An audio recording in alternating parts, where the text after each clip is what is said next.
শুক্রাণুর সংখ্যা বৃদ্ধি করতে হলে, পুরুষের শুক্রাণু বৃদ্ধি করতে হলে এবং শুক্রাণুর গুণমান ঠিক রাখতে হলে প্রতিদিনের ডায়েট চার্টে স্বাস্থ্যকর খাবার রাখতে হবে। প্রতিদিনের খাদ্য তালিকায় স্বাস্থ্যকর খাবার রাখতে হবে। এর পাশাপাশি জীবনধারার কিছু পরিবর্তন আনতে হবে।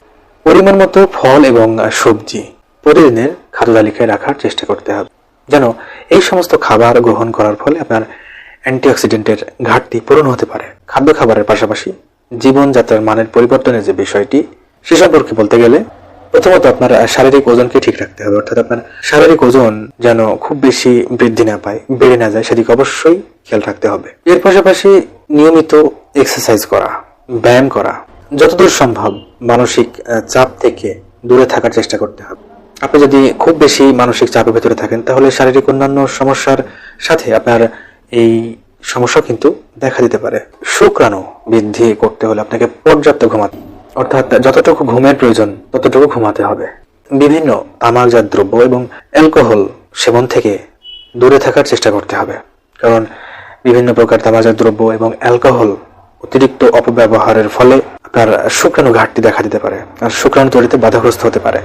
আর তাই অবশ্যই বিভিন্ন তামাকজাত দ্রব্য, অ্যালকোহল থেকে দূরে থাকার চেষ্টা করতে হবে।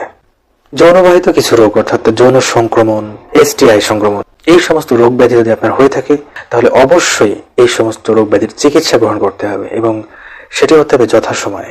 কিছু দীর্ঘমেয়াদী মেডিসিন ওষুধ রয়েছে, যে সমস্ত ওষুধ দীর্ঘদিন ব্যবহারের ফলে বা সেবনের ফলে একটি পার্শ্ব প্রতিক্রিয়া দেখা দিতে পারে এবং এই পার্শ্ব প্রতিক্রিয়ার ফলে আপনার শারীরিক অনেক সমস্যা তৈরি হতে পারে, বিশেষ করে আপনার শুক্রাণু তৈরিতে বাধা হতে পারে এবং সেই ওষুধ থেকে অবশ্যই আপনাকে বিরত থাকতে হবে। বিভিন্ন টক্সিন, কীটনাশক, সীসা, এই সমস্ত জিনিস থেকে অবশ্যই দূরে থাকতে হবে। এসবের সংস্পর্শে যদি আসতেই হয় তাহলে অবশ্যই প্রতিরক্ষামূলক পোশাক পরিধান করতে হবে। স্বাস্থ্যকর খাবারের পাশাপাশি এবং পুষ্টিকর খাবার, যেগুলো আপনার শরীরের জন্য অনেক ভালো, সে সমস্ত খাবারের প্রতি আপনি বিশেষ দৃষ্টি দিতে পারেন এবং প্রতিদিনের খাদ্য তালিকায় সেগুলো রাখতে পারেন।